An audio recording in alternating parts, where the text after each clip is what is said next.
1 hour தூங்கிட்டு அதுக்கப்புறம் சர்ச்சுக்கு போகிறோம் கைஸ்.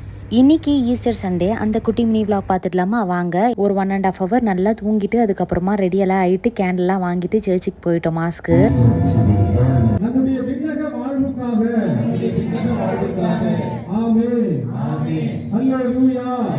எங்களால் முடியலங்க. 4 ஹவர்ஸுங்க மாசு. பெங்களூர்லலாம் 1.5 hourலேயே முடிஞ்சிரும். ஸோ எங்களுக்கு அது புதுசாக இருந்துச்சு. இந்த வீடியோ காப்பிரைட்ஸ் வரணுமா என்னன்னு தெரியல. பட் காப்பிரைட்ஸ் வந்தால் கேன்சல் பண்ணி திருப்ப போட வேண்டியதான். என்ன பண்ணுறது, ஏன்னா இது லைவ் மாஸ் வீடியோ. ஸோ நான் ஈஸியாக ஸ்க்ரீன் ரெக்கார்டிங் எடுத்து அப்லோட் பண்ணிட்டேன். அப்புறம் டேடி பேரில் சொந்தக்காரங்க பேரில் மாசெல்லாம் வச்சுட்டு காணிக்கே பொறுத்தனடாக செலுத்திட்டு ஹாப்பியாக வீட்டுக்கு வந்தவங்க. இந்த ஈஸ்டர் ரொம்பவே ஸ்பெஷலானது. ஏன்னா ஃபர்ஸ்ட் டைம் ஈஸ்டர் ஊரில் போய் செலிப்ரேட் பண்ணுறோங்க. காடே சொல்லியிருக்காரு கொடுத்து பகிருங்க எல்லாருக்கிட்டையும் அப்படின்னு சொல்லிட்டு.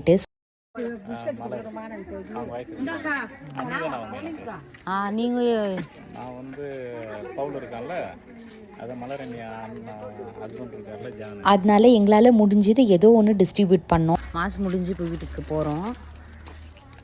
இந்த ஐயா நம்ம வீட்டில் இருந்து ஒரு 3 வீடு தள்ளி இருக்காங்க. நாங்கள் போகிறதுக்கு முன்னாடியே வெயிட் பண்ணிட்டு இருந்தாங்க. டேடிக்கு மூயின்னா சாம்பிராண்டி போடணும் அப்படின்னு சொல்லிட்டு அவங்களும் சாம்பிராண்டி போட்டு எங்கள்கிட்ட பேசிட்டு போயிட்டாங்க. ஃபைனலி பாய் போட்டாச்சு தூங்கலாம் அப்படின்னு சொல்லிட்டு ஆயாவை கூப்பிட்டா ஆயா இப்போ தான் உட்காந்து ஸ்வீட் பன் சாப்பிட்னு இருக்காங்க உள்ள. ஆயா பாய் போட்டவா